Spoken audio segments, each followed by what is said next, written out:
I'm Kylie Brice. Welcome to My Creative Heart. In this episode, I'm going to share with you 5 tips for a more creative year because life is so much better with a splash of creativity. So grab yourself a cuppa and let's go.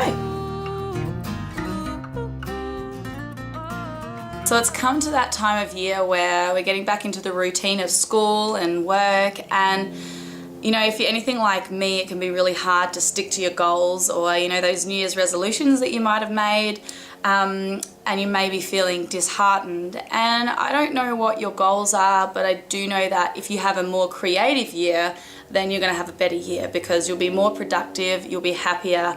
And I know for me, when I have creativity in my life, everything is so much better. So that's why I want to share with you 5 tips for a more creative year. My first tip would be to simply go to creative places. There's always something on, whether it be a music festival or an art gallery, a local gig, a theatre show or a craft market. A lot of the time it's really affordable or even free. It's free to go to the Art Gallery of South Australia, and I know that there are local gigs on all the time. Like you can see 5 bands for $5 or under $10, and so there's really no excuse. There is always something on. My second tip is to spend time with creative people. I wonder if you have a friend who inspires you, someone who is really creative and you're really interested in what they do. Just ask them about their creative project. I am sure that they would love to share it with you. I get really excited when my friends ask me about projects that I'm working on. So ask your creative friend if you can watch them create, if you can be part of the process. And what would be even better is if you ask them to help you to make something. Ask them to teach you how to be creative, how to make something. I think it's true that we do become like the people that we spend time with. So if you spend time with creative people, it's just a matter of time you're gonna become creative yourself. Tip number 3, join a creative hobby group. There's so many different groups that you can join, like a photography class or a dance class or a singing class, a scrapbooking class. And you know, if you're not sure what you're interested in, just see if you can go and do like a come and try or a one-day workshop. Just try a whole lot of things out until you find something that you enjoy. A lot of the time, you don't even need to have any skills. Like you can just join a class. That's what these hobby groups are for, is to teach you to be creative. So just get on the Google box and find a group. And you know, the best thing about it is that you will make creative friends in the process. You will have something to look forward to every week or every month, or whatever it is that you can commit to. If you have this time set aside for creativity, then that just makes things so much easier. Number 4. Creativity doesn't need to be saved for big events or for just those who want to pursue a creative career. You can be creative every day, just in your regular routine. So grab yourself a journal and doodle in it and write in it every day. Get yourself a really cool adult colouring in book or a kid's colouring in book. It really doesn't matter.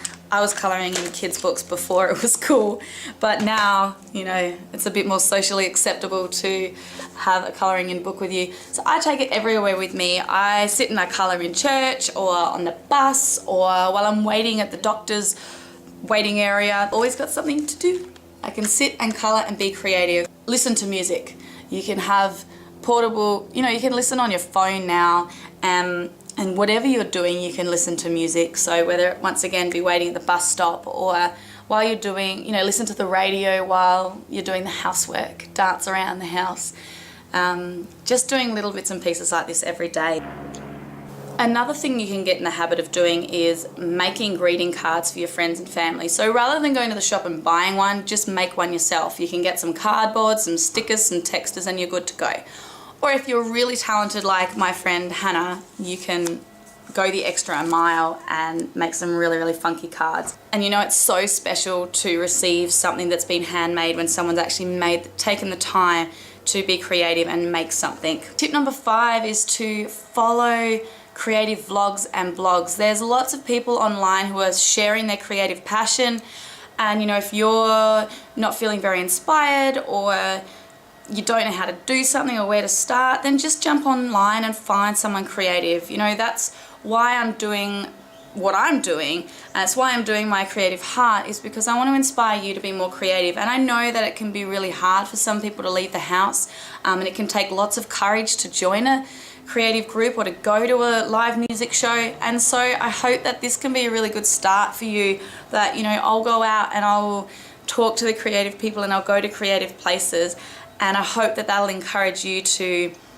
be brave and go out into the real world and experience creativity hands-on.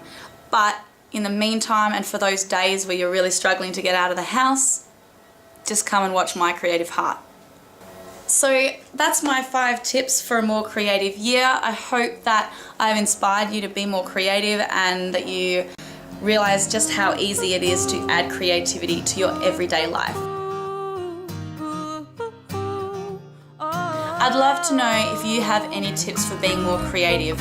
How do you make time for creativity? Please share, because life is so much better with a splash of creativity. I thought my life was wonderful. Was it just a lie?